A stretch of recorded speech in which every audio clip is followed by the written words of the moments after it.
நண்பர்களே வணக்கம். இந்த காணொளியில் மிக மிக முக்கியமான விஷயம்லாம் சொல்லியிருக்கேன். தயவுசெய்து ஸ்கிப் பண்ணாமல் கவனமாக பாருங்கள். அப்போ தான் புரியும். ஸ்கிப் பண்ணுறதுக்கு வாய்ப்பே இல்லை. வீடியோ முழுவதுமே முக்கியமான கருத்துக்கள் நிரம்பி இருக்கு. வாங்க வீடியோக்குள்ளே போகலாம். ஹலோ ஹலோ சார், பேஜார் பண்ணிக்காதீங்க. எனக்கு தமிழ் ஓரளவுக்கு தான் வரும். கொஞ்சம் அதுக்கு இல்லம்மா, அதுக்கு இல்ல. இங்க இந்த லைன் பெங்களூர்ல இருந்து என்னன்னு தெரியல, நல்லா தான் வரும். சில சமயத்துல நீங்க பேசுறது விட்டு விட்டு வருது. ஆமாங்களா? சரி, நான் மேல போய் பேசுறேன். இப்ப கேக்குதுங்களா?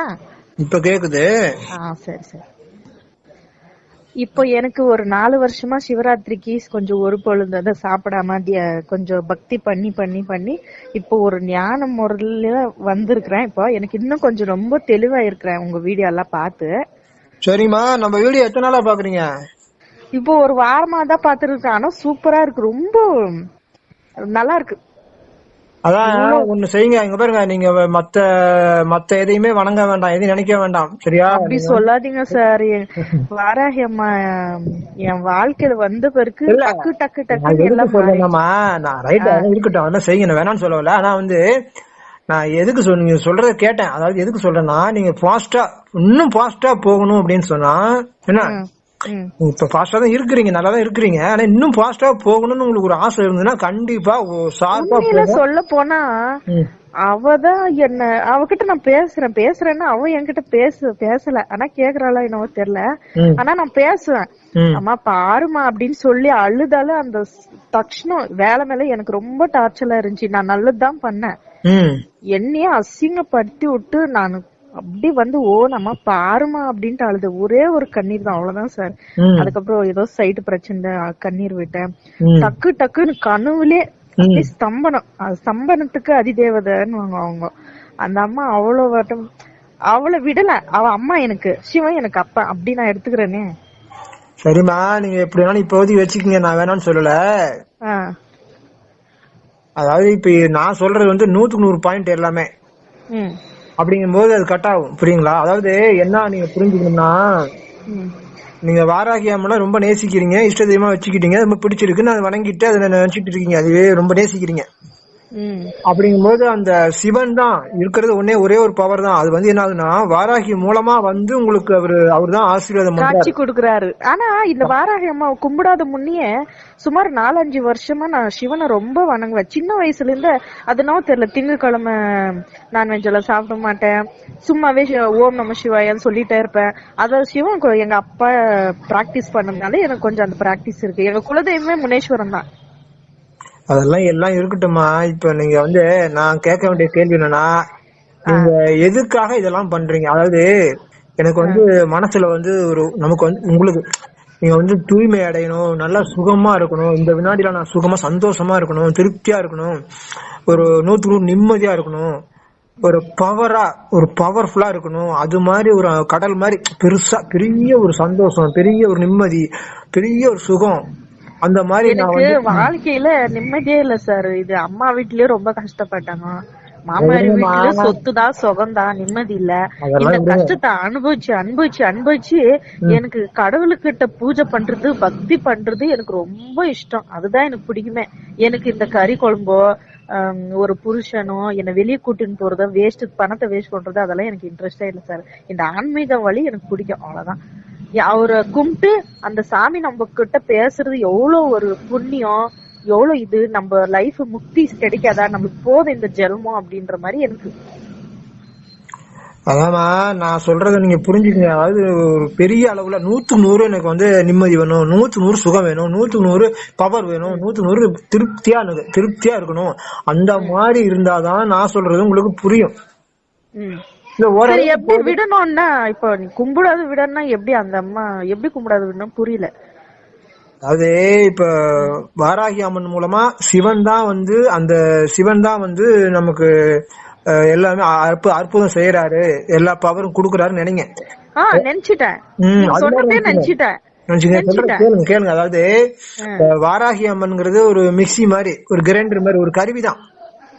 இந்த வீடியோ கூட கேட்டுக்கிறேன், நீங்க இப்படி சொன்னது கூட கேட்டுக்கிறேன். அதனால இப்ப இங்க கையில வச்சிருக்க செல்போன் கூட ஒரு வாராகி அம்மன் வச்சுங்களேன், அப்படி வச்சுங்க.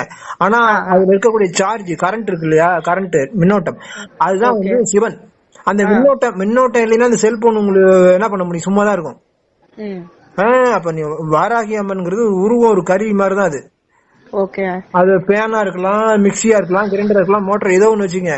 அதுல வந்து கரண்ட் வந்து பாஸ் ஆனாதான் மோட்டர் ஓடும். புரியுதா உங்களுக்கு? புரியுது. பாயிண்ட்க்கு வந்துட்டேன், நீங்க சொன்னது புரிஞ்சுது. இப்போ எப்படி நான் இதுக்கு மேல எப்படி வழிபடணும், எப்படி ஒரு ஸ்டெப் எடுத்து வைக்கணும் சொல்லுங்க. நீங்க இப்ப வந்து இப்போதைக்கு முடியலன்னா நீங்க வாராகி அம்மனே நினைச்சுங்க.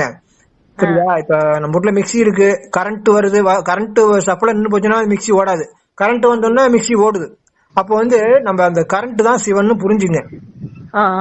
அதாவது இந்த நம்ம அந்த சிவன் வந்து வாராகி மூலமா நமக்கு ஒரு பவர் கொடுத்துட்டு இருக்காரு, நிம்மதி கொடுக்குறாரு, ஆசீர்வாதம் பண்றாரு நினைச்சுங்க இப்போதைக்கு. புரியுதா உங்களுக்கு? அப்படியே நினைச்சு ரெண்டையும் சேர்த்து நினைச்சுங்க. ரெண்டு சேர்ந்து இருக்கு. வாராகி அம்மனுக்குள்ள இருக்கக்கூடிய பவர் சிவன். அப்படி வச்சுட்டு அவர் நினைச்சுங்க, ஒரு உருவத்தில் நினைச்சுங்க. ஆனா கண்ணு முன்னா எனக்கு வாராகி அம்மா தான் உருவம் வந்துன்னு இருந்துச்சு. இப்போ கொஞ்ச நாளா கொஞ்சம் சிவன் கொஞ்சம் ஃபேஸ் வருது. சொல்றேன், இப்ப வந்து நீங்க கம்பைண்டா வச்சுக்கோங்க, ரெண்டையும் சேர்த்து வச்சுங்க. வாராகி அம்மன் ஒரு மிக்சி கிரைண்டர், அதுல வரக்கூடிய கரண்ட் சிவன் ரெண்டு ஒன்னாதான் இருக்குன்னு நினைச்சுங்க இப்போதைக்கு. ஏன்னா உங்க மனசுல இன்னைக்கு இப்ப மாட்டிக்கிட்டு இருக்கு, அதனால அப்படி நினைச்சுக்குங்க. ஓகேவா? ஓகே. அது மாதிரி பண்ணிக்கோங்க.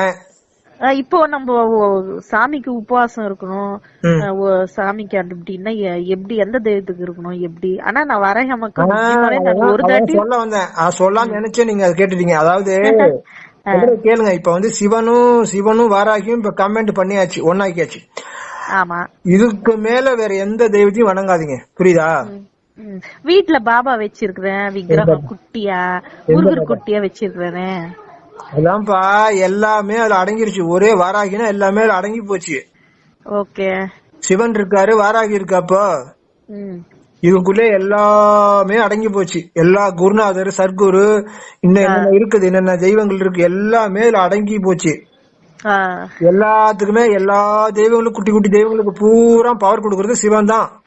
ஓகே. உங்க வீட்டுல பல்ப் இருக்கு, ஃபேன் இருக்கு, அப்புறம் வந்து தண்ணி இறைக்கிற மோட்டர் இருக்கு, அப்புறம் mixie, grinder, washing machine, fridge எல்லாமே இருக்கு. நீ என்னென்னமோ இருக்கு. அது எல்லாத்துக்கும் கரண்ட் வேணும்ல, அந்த கரண்ட் தான் சிவன். அப்படிங்கும் போது இப்ப நம்ம கரண்ட் மெயினா பிடிச்சிட்டோம், நமக்கு தேவையானது வாராகி அம்மன் ஒரு கருவி வச்சுக்கிட்டோம் போதும். அப்புறம் இன்னும் நிறைய கருவிகள் எல்லாம் நீங்க வழிபட வேண்டாம், சும்மா வேணா வச்சுக்கோங்க. இருக்கு பிடிச்சிருந்தா ஒரு பக்கம் ஓரமா வச்சிருங்க. சரியா? அப்போ எப்பனா சரி, இந்த காவடி பண்டகை எல்லாம் வந்தா அப்ப சும்மா சாமிக்கு கீர்த்திக்கு வந்தா எங்க அம்மா செய் சாப்பாடு செய்து இப்ப சாமிக்கு படிச்சு கும்பிடுவாங்களா, அதெல்லாம் செய்யறதா நம்ம? சுத்தி இருக்கிறவங்க யார் சொல்றீங்க நீங்க தயவு செய்து கேட்காதீங்க. ஐயோ, எங்க அம்மா எனக்கு வண்டியே குழப்பி விட்டுறாங்க.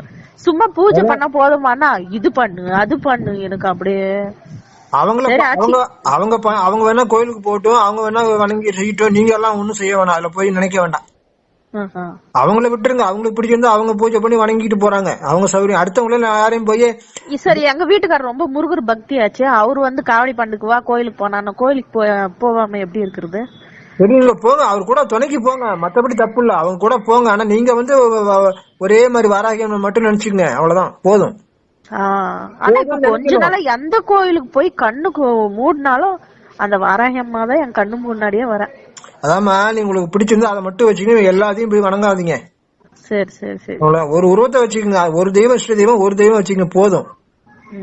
மத்தபடி இந்த குலதெய்வம் அது எதுவுமே வேண்டாம், எல்லாமே ஒரு இதுல அடங்கிருச்சு. ஆச்சு. புரியுதா உங்களுக்கு? ஒரு கரண்ட் வந்து எல்லாமே புரிஞ்சு. அவ்வளவுதான்.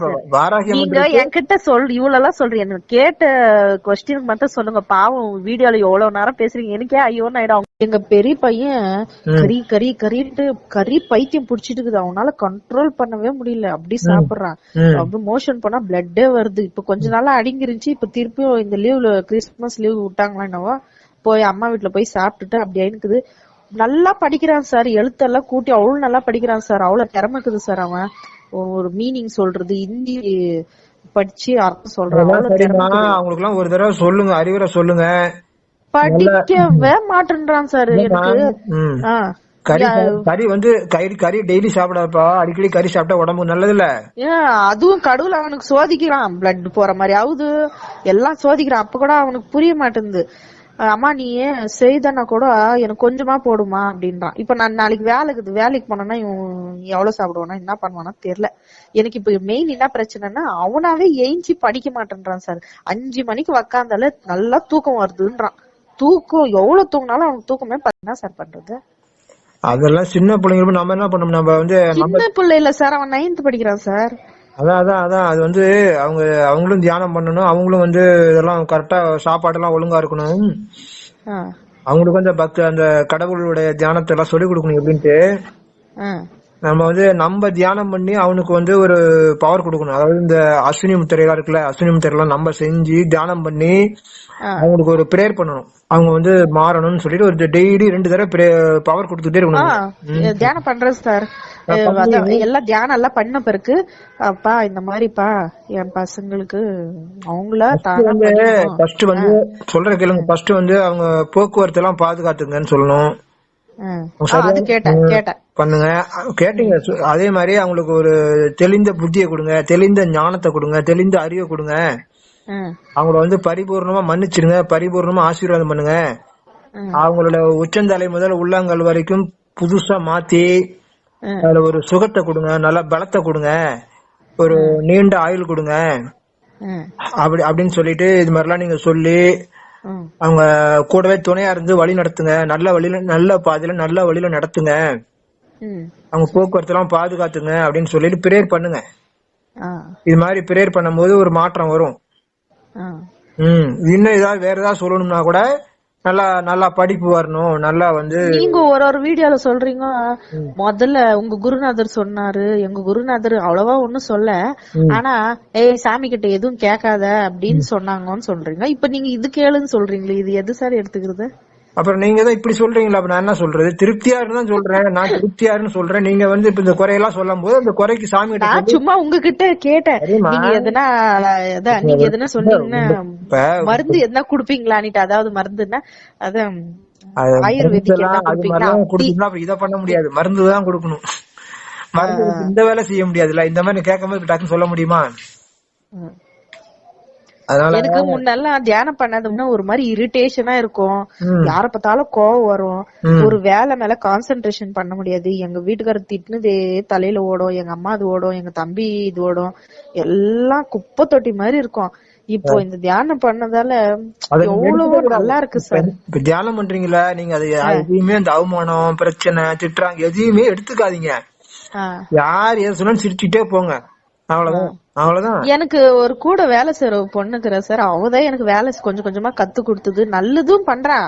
அதே சமயம் நொய்யின்னுட்டு ஒரு வீட்டுல இருந்து பலகாரம் எடுத்துன்னு பண்ணா, இன்னாண்டி இவ்வளோண்டு எடுத்துனாரு ஒரு மாதிரி கேவலமா பேசுறது, ஒரு மாதிரி இரிட்டேஷன் ஆகிற மாதிரி பேசுறான். எனக்கு அவ்வளவு கோவம் வருது அவன் மேல.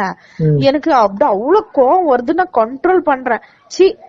விடுங்க, அந்த வீடியோல அவர் சொன்னாருல்ல, எது பண்ணாலும் சிரிச்சுட்டே போங்க, எங்க அப்பா இருக்காங்க அப்படின்னு நினைச்சு இப்படி சொல்லி சொல்லி சொல்லி கண்ட்ரோல் பண்ணிடுறேன் சார் நான். அப்படியே அதான் யாரையும் வெறுக்காதீங்க, யாரையும் பழி வாங்கணும்னு நினைக்காதீங்க, யாரையும் விரோதமா நினைக்காதீங்க. அதான் வந்து ஆனா எனக்கு ஃபர்ஸ்ட்ல இருந்து இந்த விரோதம் பழி வாங்குறது எனக்கு அந்த மாதிரி புத்தியே இல்ல சார். யாருன்னா பார்த்தா பரதான் வர புத்தி தான் எனக்கு அப்பத்துல இருந்து.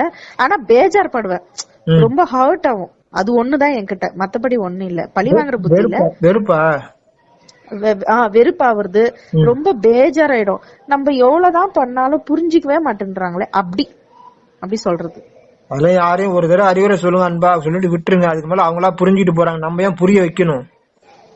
ஒரு தாட்டி கிளீனா சொல்லணும், ஒரு தாட்டி இப்படி பேசாத அப்படி கடமை சொல்ல வேண்டியது நம்ம கடமை. அதுக்கு மேல அவங்க கேட்கலன்னா நம்ம விட்டுற வேண்டியதான் கம்முன்னு. எவ்வளவு தாட்டி சொன்னேன், என் வீட்டு கஷ்டம் எல்லாம் சொன்னேன், நான் தாண்டி எல்லாம் பண்ணோம், என்னால இவ்வளவுதான் உனக்கு கொடுக்க முடியும் அப்படின்னா, ஐயோ நீ பிசினாரி ஆகும், வீட்டுக்காரர் 40,000 சம்பாதிக்கிறாங்க, பேக்கரியில இருந்து நல்லா ஃபுட் எடுத்துன்னு வராங்க, நான் என்னத்த எடுத்துன்னு போறது? என்னவோ விடுங்க. அதனால அது மாதிரி உங்களுக்கு யாருக்காவது ஏதாவது சொல்லி கேட்க மாட்டாங்கன்னா சாமிகிட்ட சொல்லிருங்க, சாமி அவங்கள பாத்துங்க, நல்ல புத்தி கொடுங்கன்னு சொல்ல வேண்டியதான். என்ன பண்ண முடியும்? சரி ஆச்சு சார். அது மாதிரி சொல்லிட்டு விட்டுருங்க, அவர் பாத்துக்குவாரு. சரி சரி. எல்லாம் அவங்களுக்கு ஒண்ணும் ஆகாதுல்ல பத்தியா? அப்புறம் ஒரு பற்றுதல், இதான் பற்றுதல்ங்கிறது. அவருக்கு வந்துன்னா என்ன தெரியுமா, என் சாமி மேல எனக்கு பக்தி இருக்குது, அவங்களுக்கு அப்படியெல்லாம் வேணாம், அவங்க நல்லா இருக்கணும், அவ்வளவுதான். புத்தி கொடுத்தா போதும், அவ்வளவுதான். நல்ல புத்தி கொடுங்க. இப்ப கேட்க மாட்டாங்க, நீங்க பாத்துக்கன்னு விட்டு அவர்கிட்ட பொறுப்பு ஒப்படைச்சு நீங்க ஃப்ரீயா இருங்க. ஓ அப்படி, ஓகே ஓகே. புரிஞ்சுதுங்க. நீங்க போய் ஒவ்வொன்னு நினைச்சீங்கன்னா அப்புறம் நீங்க போய் சேர வேண்டிய இடத்துக்கு சேர முடியாது, எல்லாம் மாட்டி சேர முடியாது. ஆமா, அதான் கேட்டேன், முதல்ல கேட்டேன் உங்க லட்சியம் தான் என்ன அப்படின்னு. அப்ப நம்ம வந்து எனக்கு இது மெயின் விஷயம் சொன்னேன். எல்லாருக்கிட்ட நேர்மையா இருந்து இருந்து பாடுபட்டு பட்டு பட்டு ஒரு நல்ல புத்தி சொல்லி யாருமே புரிஞ்சு இந்த உலகமே திருந்தாத ஜென்மம் தெரிஞ்சு போச்சு. எனக்கு போதும் இந்த வாழ்க்கையேன்ட்டு ஆயிட்டு இருக்கு. அதனால யாரையுமே திருத்துற வேலை நமக்கு வேண்டாம். அந்த திருத்துற வேலையை அவர்கிட்ட ஒப்படைச்சிருங்க, அவர் பாத்துக்குவாரு. அதான் சொல்ல வந்தேன், சொல்லு கேளுங்க.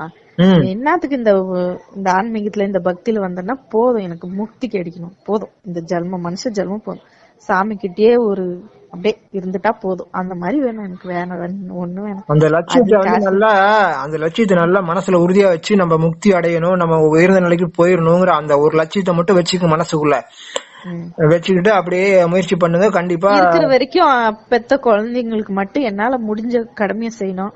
என் கண்ணு முடியாது பசங்க நல்லா இருக்கணும், அவ்வளவுதான். நான் மறைஞ்சிருக்க செய்யுங்க. அத அவர்கிட்ட சொல்லிருங்க, பாத்துக்கன்னு சொல்லிட்டு நீங்க எப்பயுமே திருப்தியா இருங்க.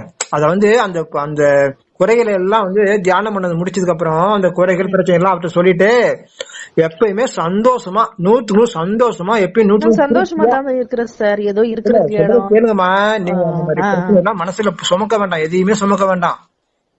சரி, எனக்கு சுமக்க வைக்கிறாங்க சார் எல்லாரும், என்ன சுத்தி இருக்கிறவங்க. இந்த யார வேணாம், எனக்கு தூரத்தால யார பத்தி எனக்கு கவலை இல்ல. சுமக்க வைக்கிறாங்க, சுமக்க கூடாது. எல்லாம் அவர்கிட்ட குடுத்துட்டு கம்ப்ளீட்டா குடுத்துட்டு நீங்க 100% சுமை இல்லாம வெயிட் இல்லாம கவலை, அதான் சொல்றேன் திருப்பி திருப்பி 100% சந்தோஷமா இரு, 100% திருப்தியாரு. அதுதான் திருப்பி திருப்பி சொல்லிட்டு இருக்கேன். அது மாதிரி இருக்கும்போது, நீங்க சந்தோஷமா இருக்கும்போது, திருப்தியா 100% திருப்தியா இருக்கும்போதுதான் உங்க கூடவே சிவன் இருப்பாரு, உங்க கூட வராகியம்மன் இருக்கும், சிவன் இருக்கும், எல்லாம் பவர் எல்லாம் இருக்கும். ஆனா கவலையை தூக்கி போட்டுக்கிறது, பயத்தை தூக்கி போட்டுக்கிறது, பயம் இல்ல சார். தியான பெண்ணுக்கு பயம்ன்றது இல்ல, ஒரு மாதிரி நல்லா இருக்கு. இது உண்மையில நல்லா இருக்கு. கவலைய கவலையை விட்டுட்டு சந்தோஷமா இருந்தா ஆட்டோமேட்டிக் கவலை போயிடும். 100% சந்தோஷமா இருங்க, 100% தைரியமா இருங்க, 100% திருப்தியா இருங்க, 100% எந்த அவமானத்தையும் எதையும் தூக்கி போடாதீங்க. சரி, எச்சரிக்கை, அவ்வளவுதான். இப்படியே இப்படி போகும்போதுதான் உங்க லட்சியத்துக்கு ஈஸியா போக முடியும். அதுலயே பயிற்சி பண்ணுங்க. உங்க மனச இது மாதிரி இருக்க பயிற்சி எடுத்துட்டு இதே மாதிரி தொடர்ந்து அழகா போங்க, அவ்வளவுதான். சரி, இன்னும் ஒரு சந்தேகம். இப்ப நீங்க சொன்னீங்களே எப்ப முழிப்பு வந்தாலும் தியானம் பண்ணிடுங்க. நான் ஒரு 3 days அப்படியேதான் பண்ணிருந்தேன். சூப்பரா இருக்குது சார். ஆனா அலாரம் வச்சு எயிச்சு செய்யறதை விட ஒரு 2:30 மணிக்கு 3:30 மணிக்கு செய்யறது சூப்பரா தான் இருக்கு. ஆனா பிரச்சனை, தூங்கறதுக்கு முன்னாடி தியானம் பண்ணிடுறேன். அப்ப அது ஒரு வெற்றி தான் நமக்கு. அப்புறம் என்ன பண்ற, நல்லா தூங்குற, எல்லா பிரச்சனையும் மறந்துரு, எல்லாமே மறந்துட்டு நல்லா தூங்கு. ஓகே, நல்லா தூங்கி முழிப்பு வருதா, முழிப்பு வந்தோடனே திருப்பி தியானம் பண்ணிடுற, அவ்வளவுதான். நீ வெற்றி அடைஞ்சிட்ட, தீர்ந்து போச்சு. சரி சார், இப்ப நான் எனக்கு 2 மணிக்கு வருது, நல்லாதான் இருக்கு. அந்த டைம் கேஞ்சி ஒரு சவுண்ட் இல்ல, நிம்மதியா கடவுளை நினைக்கிற ஒரு நிம்மதி, வேலைக்கு டைம் ஆச்சுன்ற டென்ஷன் இல்ல, நிம்மதியா நல்லா இருக்கா. ஆனா அது செய்துட்ட பிறகு 3:30 மணி 3:15 3:20 அப்படி ஆயிடுதுங்களா. அதுக்கப்புறம் அவ்வளவு சீக்கிரம் ஏஞ்சி சமையலும் செய்ய முடியாது. திருப்ப படுத்தா லேட்டா ஏஞ்சிடுறேன். இல்ல படுக்காம இருந்தாலும் தூக்கம் கம்மியா ஆயிடுதுங்களே. 10:30 மணி ஆயிடுது தூங்குறதுக்குள்ள, 10 மணி 10:30 மணி ஆயிடுது. அந்நேரத்துக்கு முடிஞ்சா நீ அவ்வளவு தூக்கம் இல்லன்னா உடம்புக்கு பிரச்சனை ஆயிடாதா? இல்லம்மா, நீங்க தூங்கி முடிச்சோன்னு தூங்கி எந்திரிச்சோன்னு தியானம் 10 நிமிஷம் பண்ணிடுறீங்களா? 10 நிமிஷம் இல்ல, உக்காந்தா ஏஞ்சிறதுக்கு மனசே வர மாட்டேங்குது சார். சரி, அப்ப உங்களால முடிஞ்ச வரைக்கும் தியானம் போதும்னு முடிச்சுட்டு என்ன பண்ணுங்க, அப்படியே படுத்துக்கிட்டு ஒரு அலாரம் வச்சிருங்க. 5 மணிக்குன்னா 5 மணிக்கு அலாரம் வச்சு 5:30க்கு அலாரம் வச்சுட்டு திருப்பி எந்திரிச்சுக்கலாம். சரி, அப்படி பண்ணலாம். அப்புறம் ஏஞ்ச பிறகு திருப்பி செய்யணுமா? வேணாம் வேண்டியதில்ல. அதுக்கப்புறம் அடுத்தது வேலையை பாருங்க. 5:30 மணிக்கு உங்க வேலையை பார்த்து தானே ஆகணும். ஏன்னா இந்த மாதிரி முழிப்பு வந்த பிறகு தியானம் செய்யறது ரொம்ப நல்லா இருக்குது சார். இந்த அலாரம் வச்சு ஏஞ்சி ஒரே தாட்டி ஒரு 4:30 மணிக்கோ 5 மணிக்கோ செய்தனா அதாம்மா அது முடியாதான் எல்லாரும் சிரமப்படுறாங்க. எல்லா வீடியோ நான் பாத்திருக்கேன். எல்லாரும் சிரமப்படுறாங்கன்னு தான். நீ நல்லா தியானம் பண்ணிட்டு தூங்கி முடிச்ச உடனே ஒரு 10 நிமிஷம் தியானம் பண்ணிடு. அதுக்கப்புறம் நீ வந்து தூங்குவியோ இல்ல வேலை செய்வியோ இல்ல அலாரம் வச்சு திருப்பி 5 மணிக்கு எந்திரிச்சு திருப்பி வேலை செய்வியோ அது உங்க சௌரியம். ஆனா வந்து தியானம் பண்றேன்ட்டு அலாரம் வச்சு எந்திரிச்சு தியானம் பண்ணிட்டு சரியா வராது. எப்ப முழிப்பு வருதோ 10 நிமிஷம் பண்ணி தியானத்தை பண்ணிடு டக்குன்னு முதல்ல. அது மாதிரி நீ பண்ணும்போது நீ அப்புறமேட்டுக்கு இன்னொரு விஷயம் சொல்லலாம் சார். நீங்க சொன்னீங்களே எப்ப மொழி போறதோ நீங்க மூச்சு தியானம் பண்ணுவா ஒரு 2 நாளா அப்படி செய்த. 3ஆவது நாள் என்ன ஆச்சு, கரெக்டா 2:30 மணிக்கு சார் தூங்கினா இருக்கும்போது பார்த்தேன் இவ்வளவு சீக்கிரம் தியானம் பண்ணுமா, வேணாம் கொஞ்சம் லேட்டா பண்ணி அப்படியே அங்கதான் பிசாசு மாயா. கேளுங்க படுத்தனா கை மேல யார பட்டுன்னு ஒண்ணு அடிச்ச மாதிரி இருந்துச்சு சார். எனக்கு யாரோ அடிச்ச மாதிரி இருந்துச்சு. என்ன இது நம்ம கை இருந்தாப்புல இருந்து யாரோ அடிக்கிற மாதிரியே இருக்க. சரி வேணாம் நம்ம தியானமே பண்ணிடலாம், என்னவோ இது சரி வரல. ஆனா எதனா ஒரு சிம்டம்ஸ் ஏதோ ஒரு தப்பாக போகுது, வேலைக்கு லேட் ஆக போகுதுன்னா எனக்கு ஒரு சிம்டம்ஸ் எல்லாம் காட்டுது. அது என்னவோ தெரியல, எனக்கு அந்த மாதிரி ஆகுது. அதெல்லாம் சில காரணம் இருக்கு. அதெல்லாம் பேசணும், நிறைய பேசிட்டே இருப்போம். அது ஒரு வீடியோ போடுங்களா சார்? எது இப்ப நீங்க சொன்னீங்களே இப்ப ஒருத்தருக்கு இப்ப ஏதோ ஒரு விஷயமா போறோம், இது ஆவாதுன்றதுக்கு தடை ஆகுறது. இப்ப நீங்க போற இடத்துல லேட் ஆகும், நீ முன்கூட்டியே போன்னு எச்சர பண்றது, அதான் நம்மள முன்கூட்டியே அலர்ட் பண்றது, இந்த மாதிரி விஷயம் எல்லாம் நடக்குது இல்லீங்களா? இது ஒரு வீடியோவா போடலாம் இல்ல, எல்லாருக்கும் ஒரு விழிப்புணர்வா இருக்கும். அதெல்லாம் ஒண்ணு வேண்டாம். உங்க பக்கத்துல சிவன் இருக்காரு, அவர் ஏதாவது சந்தேகம்னா அவரு நீங்க கேட்கலாம். எனக்கு எல்லாம் போன் போட வேண்டிய அவசியமே இல்லை. எது சும்மா சார் அவங்க கிட்ட பேசலாமா நம்ம? நீங்க வந்து தியானம் பண்ணி உங்களுடைய சந்தேகத்தை சொன்னீங்கன்னா அவர் ஆன்சர் பண்ணிடுவாரு. அது எப்படி நம்ம வாய்ஸ்லயே கேக்குமா? இப்படியே உணர்த்துவாரு இது தப்பு சரின்னு. அதுக்கு மேல உங்க ஒரு காரியம் செய்யலாமா வேண்டாமான்னா ஒரு அடையாளத்தை காட்ட சொல்லி கேளுங்க. இந்த ஒரு இடத்துக்கு போலாமா வேண்டாமா, இந்த காரியம் செய்யலாமா வேண்டாமான்னு அடையாளத்தை காமிச்சு கேட்டீங்கன்னா அது சொல்லுவாரு. செய்ய வேண்டாங்கிறத உணர்த்துவாரு. பேசுவாங்களா சார்? பேசுறது உண்டு. உங்களுக்கு அடையாளம் கேட்டீங்கன்னா அது அடையாளத்தை பேசணும்னா உங்களை மாதிரி 35 வருஷம் ஆகணும் எனக்கு. நான் விளக்கம் சொல்றேன், அது மாதிரி செய்ய ஃபாலோ பண்ணா வருது. சரி சார். அப்படிலாம் எனக்கு இந்த உச்சந்தலம் பாக்குறது எனக்கு அதெல்லாம் எனக்கு அவ்வளவா தெரியல. நான் சும்மா இருந்து அப்படியே அதான் என் உடம்பு ஒரு நிலைக்கு வந்து கொஞ்சம் சீக்கிரம் ஒரு தாட்டி அடங்குறது இல்ல. அதாவது மனசு ஒரு நிலை படுறது இல்ல, கொஞ்சம் கொஞ்சமா ஆகி ஒரு நிலை படும்போது இருந்தாப்புல இருந்து அப்படியே நெத்தியில ஒரு வெளிச்சம் வருது. வெளிச்சம் எல்லாம் வரக்கூடாது, அதெல்லாம் நீங்க விரும்ப கூடாது. வெளிச்சம் வரலன்னு நினைக்க கூடாது, அதெல்லாம் எதிர்பார்த்துட்டு இருக்க கூடாது. ஆமாவா? ஒரு தாட்டி வருது. நீங்க வந்து சிவனை வந்து சரியானபடிக்கு இது பண்ணல என்ன? ஆமா, உருவத்தை தான் பாத்துட்டு இருக்கீங்க. உருவத்தை வெளிச்சம் வருது, உருவம் இதெல்லாம் பாத்துட்டு இருக்கீங்க. சிவனை வந்து நீங்க நினைக்கவே இல்ல, அதனாலதான் உங்க மனசு கட்டுப்படல. புரியுதா? ஆமா, சிவனை நீங்க வந்து நினைக்காதனாலதான் உங்க மனசு கட்டுப்படும். சிவனை 100 நினைச்சீங்கன்னா மனசு உடனே நின்னு போயிடும். சரி, நினைக்கணும்னா இப்ப சடனா இந்த சாமியை கும்பிட்டு நான் சிவனை நினைக்கிறேன், ரொம்ப இதுல மூழ்கி சிவனையும் நினைச்சிட்டு இருக்கேன். இப்ப கொஞ்சம் நாளா நினைச்சிட்டு தான் இருக்கிறேன். அது இன்னும் அதுக்குள்ள நான் வரணும்னா இப்ப விரதம் இருந்தாதான் அதோட பக்தி உள்ளுக்குள்ள வரும். அது விரதம் எந்தெந்த நாள்ல இருக்கணும் அதெல்லாம் சொல்லி கொடுங்களேன் கொஞ்சம். நீங்க கேக்குறது எல்கேஜி யூகேஜி மாதிரி கேக்குறீங்க. என்ன நான் சொல்றது ஞானம். நீங்க வந்து பாருங்க, ஞானத்தை நீங்க தானே சொன்னீங்க சார், நானு அப்பெல்லாம் சாப்பிடாம இருப்பேன் பக்தியா இருப்பேன் அப்படின்னு சொல்லிருக்கா அது மாதிரி செய்யுங்க. நான் வேணாங்களே, நீங்க ஃபர்ஸ்ட் வந்து ஞானத்தை வந்து தெளிவா புரிஞ்சுக்கிட்டீங்கன்னா ஆட்டோமேட்டிக்கா யோகா வரும். ஒன்னும் கஷ்டமே கிடையாது. ஆட்டோமேட்டிக்கா மனசு நின்று போயிடும், மனசு கட்டுப்படும், யோகாங்கிறது ஈஸியா வந்துடும். ஞானத்தை என்னன்னு புரிஞ்சுக்கிட்டீங்கன்னா தீர்ந்து போச்சு. அதுதானே இவ்வளவு வீடியோ போட்டிருக்கேன்.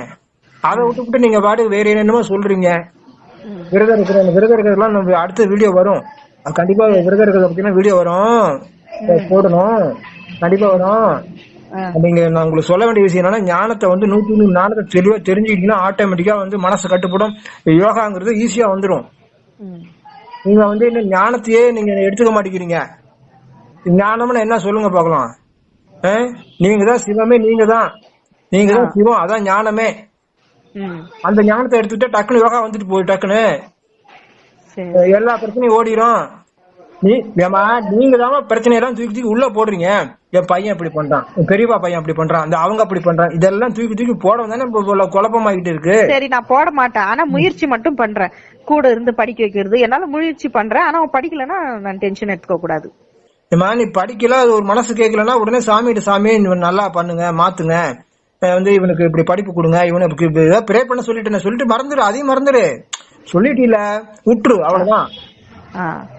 அது நடக்கிறது நடக்கட்டும். திருப்பி நீ குழப்பிக்காத, திருப்பி பயப்பட வேண்டாம், இன்னும் நடக்கலையே நினைக்க வேண்டாம். அதை விட்டுரு, நடக்கிறது நடக்கட்டும். தைரியமா இரு. நீ முதல்ல 100க்கு 100 தைரியமா இரு. ஃபர்ஸ்ட் 100க்கு 100 தைரியமா இருந்து ஒவ்வொன்றும் செய்யி. புரியுதா? புரியுது. இப்போ இந்த வெளிச்சம் வருதெல்லாம் எதிர்பார்க்க வேண்டாம். வெளிச்சம் வந்தா வந்துட்டு போகட்டும், அதை நீ கண்டுக்காத. சரி. உன்னுடைய எய்ம் வந்து சிவன் தான். சிவனோட இருக்கணும், அவரோட ஒன்னா இருக்கணும். அது மட்டும் தான் உன்னுடைய லட்சியம். இல்ல சார், தியானம் பண்ணும்போது எனக்கு இப்படி எல்லாம் வந்துச்சுன்னு சொன்னேன். நான் ஒன்னும் அதை எதிர்பார்க்கல. எனக்கு இந்த மாதிரி எல்லாம் ஆகுதுன்ட்டு உங்களுக்கு சொன்னேன், அவ்வளவுதான். அது தியானம் பண்ணாவே அந்த மாதிரி அனுபவங்கள் நிறைய எது வந்துகிட்டு தான் இருக்கும். நீங்க தூங்குறீங்க, தூங்கும்போது கனவு வருமா வராதா?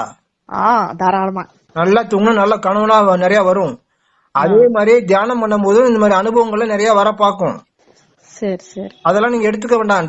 தூங்கும் போது கனவு வந்தாலும் அதுல நீங்க எடுத்துக்க வேண்டாம். சரி. தூங்கும் போது எத்தனையோ கனவு வரும், அதெல்லாம் போட்டு குழப்பிக்காதீங்க. கெட்ட கனவு வந்தா சாமிகிட்ட சொல்லிட்டு, சாமி இப்படி வந்திருக்கு நீங்க பாத்துங்கன்னு சொல்லி விட்டுருங்க, அவ்வளவுதான். இப்ப வேலை மேல வேலை செய்யும் போதும் சிவன் என் பக்கத்திலே இருக்கிறாரு, சிவன் உருவமே, அதாவது அவங்க ஃபேஸையே நினைக்கணுமா? இருக்கிறாருன்னு நம்புங்க, நினைச்சுக்கணும். இருக்கிறாருன்னு நினைச்சுக்கணும், அவ்வளவுதான். அதான் அவங்க உருவத்தை நினைச்சுக்கணும். இருக்கிறார், ஒரு கரண்ட் மாதிரி பவரா இருக்கிற ஒரு பவர், பயங்கர பவர் கூடவே இருக்கு, அவ்வளவுதான், போதும். இருக்கிறார். சரி. அப்புறம் நீங்க சொன்னீங்க இல்லையா, தியானம் பண்ணும்போது உச்சி தலையில, அப்புறம் முதுகு தண்டுல இந்த மாதிரி எல்லாம் செய்யணுமா? எல்லா இடத்துலயும் இருக்கிறாருமா. நீங்க அது இன்னும் சரியானபடிக்கு கத்துக்கல, அப்படிதானே? எங்கேயுமே கத்துக்கல நீங்க, அப்படிதானே? அதெல்லாம் செய்யல. இந்த புருவ மத்தியில மட்டும் நினைச்சேன், தலை மேல கொஞ்சம் நினைச்சேன். இது முதுகுல எல்லாம் எப்படி நினைக்கிறதுன்னு தெரியல, அவ்வளவா. அது கொஞ்சம் ட்ரை பண்ணுங்க. எதுவுமே செய்யல, மனசுல வந்து நினைக்கிறீங்க உருவத்தை, அவ்வளவுதான். எதுவுமே நீங்க செய்யல. ஆனா இந்த கொஞ்ச நாள்லயே எனக்கு நல்ல மாற்றம் இருக்கு சார், உண்மையில. ரைட். இதெல்லாம் கொஞ்சம் தெளிவாகிட்டு வரீங்க. நீங்க என்ன பண்ணுங்க, வாட்ஸ்அப் போட்டு விடுங்க. வாட்ஸ்அப் போட்டு உங்க கேள்வியில அதுல கேளுங்க, நான் பதில் சொல்றேன். ஓகே. ஏன்னா இதுல பேசிட்டே இருக்க முடியாது மணிக்கணக்குல.